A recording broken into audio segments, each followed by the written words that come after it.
Alright my good people, now welcome back again to Anointed Lady TV. I don't come your scream, I don't come your domot with another breaking news, with another legit intel on the things and things where they go on for inside we nation Nigeria. The cocoa now be say hundreds of activists, including youths and women from different parts of this our green country, maybe Nigeria, they don't storm the National Assembly for inside Abuja on Thursday, maybe the 5th day of December for inside this year 2024. And why they storm the National Assembly? Why they go there now go they do I no go gree movement? Now second say they want express their strong opposition to the Coastal Guides Establishment Bill. And this very particular bill, my good people, it was sponsored by one senator where they go by the name RI0US. And this bill it dey seek to create a dedicated Nigerian safeguard responsible for securing the maritime zones of this our nation Nigeria. But however, my good people, stakeholders including the Nigerian Navy, they don't oppose this bill. Some civil society organizations, CSOs, they don't argue now, say this bill is an attempt to amend the Nigerian constitution through the back door by creating another arm of the armed forces. The CSOs consider summer warning, consider they draw ear.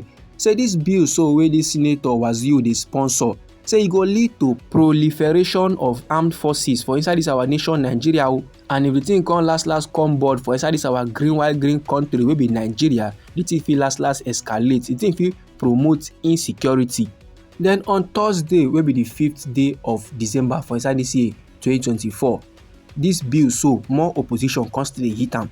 Protesters now under the umbrella of Concerned Citizens of Nigeria, they can storm the National Assembly. They can do I no go gree movement, go reach the National Assembly. Can go they ask the lawmakers may they reject the proposed legislation and no be small waka like this. So my good people, the protesters now carry placards and banners, and for that placard and banner, they write things and things. They write things like no to Coastal Guard Bill, don't waste our resources, and many other things. So my good people, the protesters can't even they chant some kind slogans, they can't even they sing some kind songs demanding that the National Assembly reject the bill.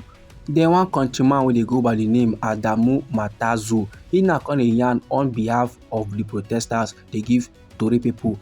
According to what this man they talk, he said the Coastal Guards Bill is very much unnecessary and it will only duplicate the functions of the existing security agencies like the Nigerian Navy, the Nigerian Marine Police, and the National Inland Waterways Authority.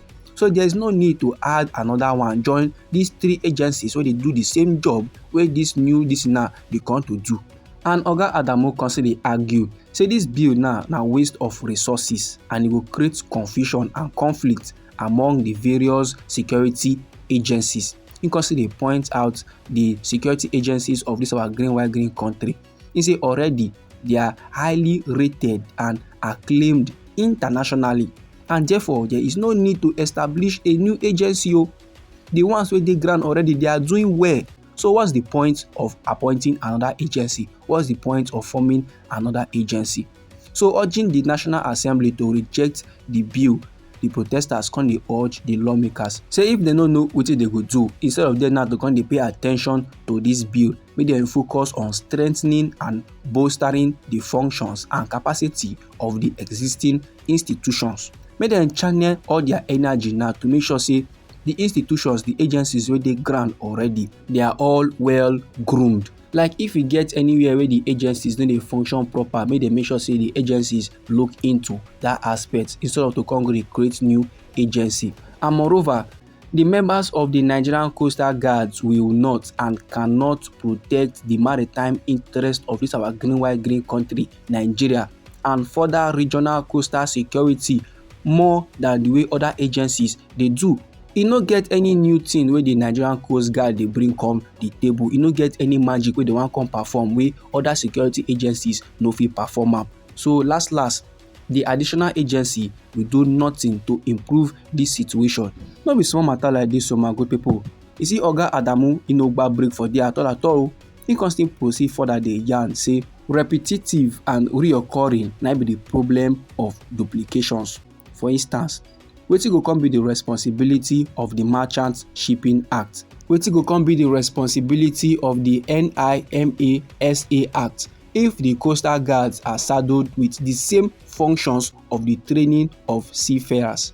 Another duplicative rule na the involvement of the coastal guard in the performance of the responsibilities of monitoring and security surveillance of the waterways of this our green white green country wey be Nigeria. Since both the Nigerian police and the Nigerian Navy are already involved in both duties, that is to say, what's the need now of establishing coastal guard to come dey do the things and things wey the Nigerian police and the Nigerian Navy dey already dey do?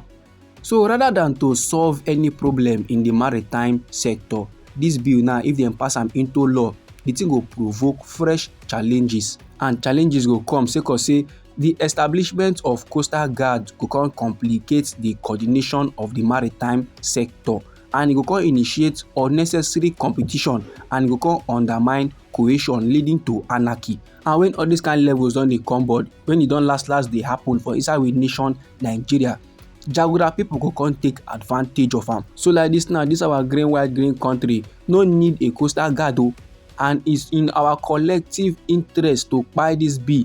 E dey in the interest of democracy, and even dey in the interest of the future of our children. So we gats kpai this bill once and for all, because this bill now e no go address any of the fundamental problems of this our green white green country wey be Nigeria. Rather, it is on the voyage of adventurism, and the bill dey come to do more harm than good. So there's no need now to waste time, there's no need to waste public funds. Dis man good people na the things and things wey dey come aside from the mouth of Adamu as im dey speak on behalf of the protesters wey go storm the National Assembly dey do I no go gree movement. And in summary, Oga Adamu now dey insist say establishing the Nigeria Coastal Guard e go lead to jurisdictional conflicts and operational inefficiencies, with consequential negative exploitation of our economy. If you reason the things and things now wey this man yarn, you go see am say na legit, there's truth in it. But since all fingers are not equal, I believe say other country people get their own thing to talk about the matter. If you wan drop your point of view or anyhow the thing be you for body, feel free make you drop am inside our comment section. Now we be Anointed Lady TV. Our hobby na to dey give you legit intel on things and things wey dey go on for inside we nation Nigeria. If you like this update and you would like to receive more, try make you subscribe to this channel and try make you put on the notification bell, so that as we dey bring the news dey come, na you go first receive the update and you go even get am sharp. I dey come your side again with another legit intel for you. If you go anywhere, you go miss the update, so no go anywhere.